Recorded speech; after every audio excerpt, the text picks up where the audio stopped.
The number one reason why 99% of brokers don't succeed at social media isn't because they suck at video or their content isn't good. It's because they're not consistent.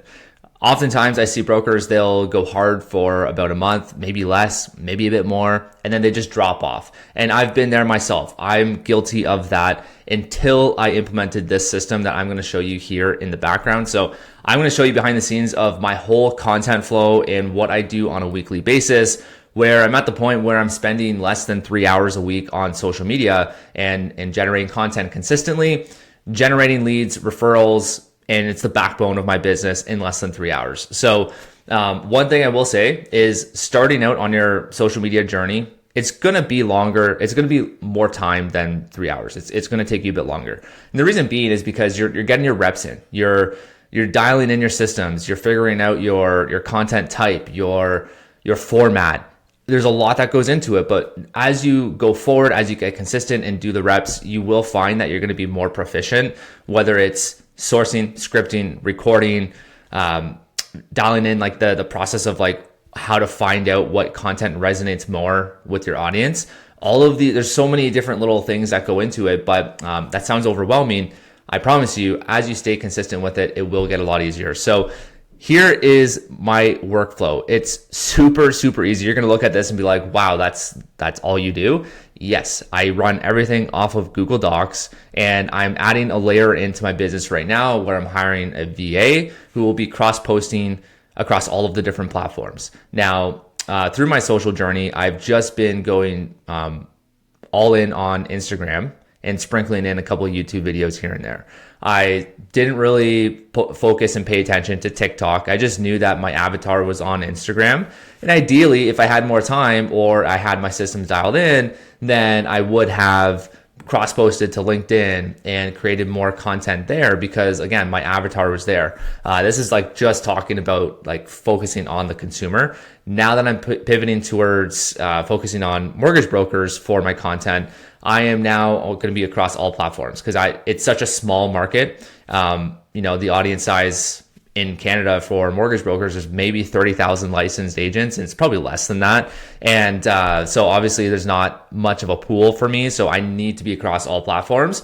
But for you, if you are just going into social media or you have been at it for a while and you feel like you're not at the point where you can have the capacity to go across multiple platforms, then just concentrate on the one platform that works best for you. So without further ado, let's get into it.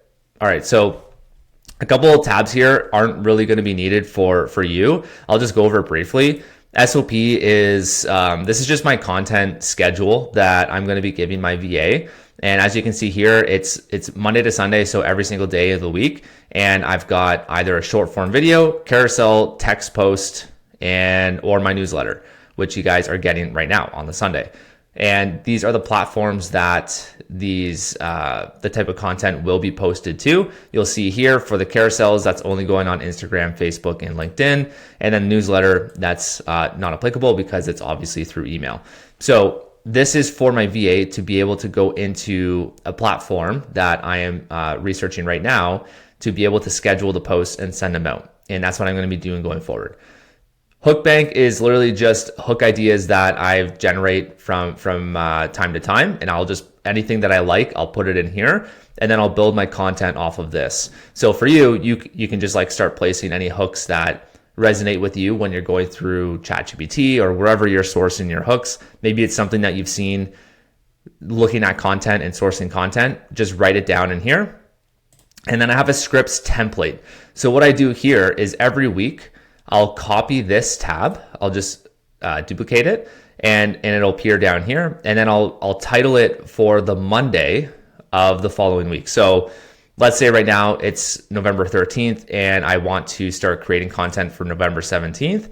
Then I will title it on the Monday, November 17th. And then I know that's the start of the week and that's the week that this is for. And then within the scripts templates, you'll see I've got a section for videos, carousels, text posts, and newsletter.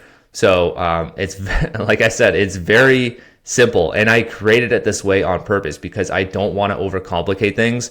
I went down the route of trying to work through Notion and creating a whole CRM, because that's what the big gurus tell you to do, is create like a content CRM through Notion.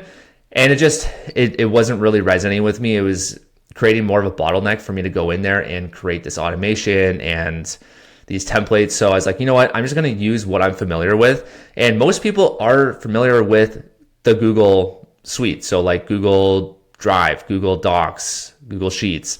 That's what I run my businesses off. So I was like, I'm just going to stick here, and it's super easy. So in here, you got newsletter, you got text posts. It's literally the same thing. I'll show you like a filled out one here.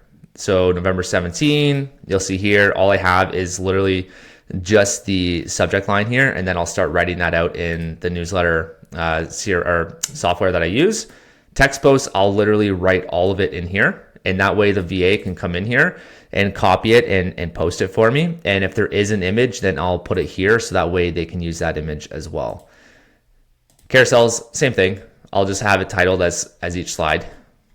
And videos, more or less the same.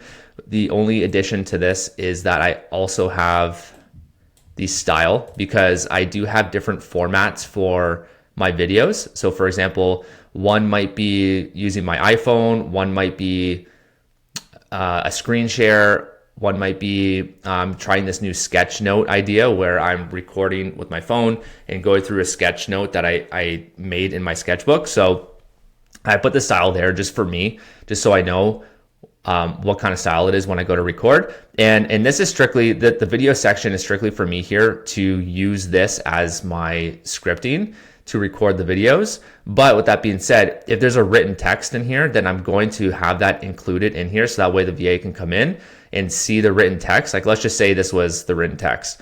They'll know that and put it on the video itself when it goes to edit. All right, so that's the Google Doc, super straightforward.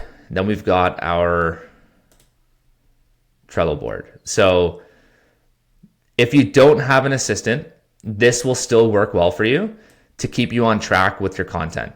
So what I have here is I've got these templated cards here, and I've got different stages: sourcing, scripting, recording, editing, scheduled, and complete.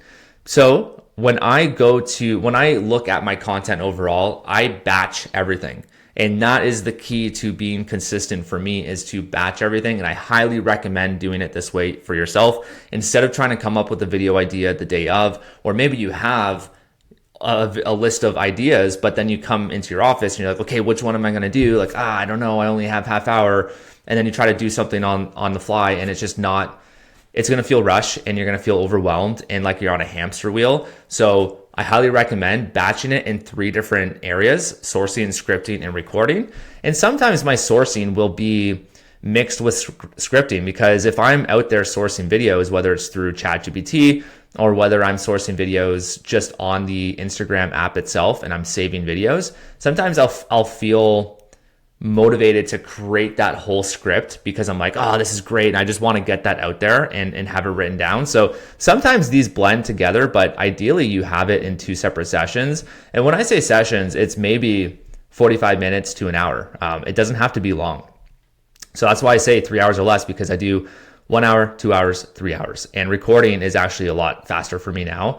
I'll maybe record 5 to 7 videos in 45 minutes because I've got everything else dialed in. So I've got the template cards. I'll just open up short form here.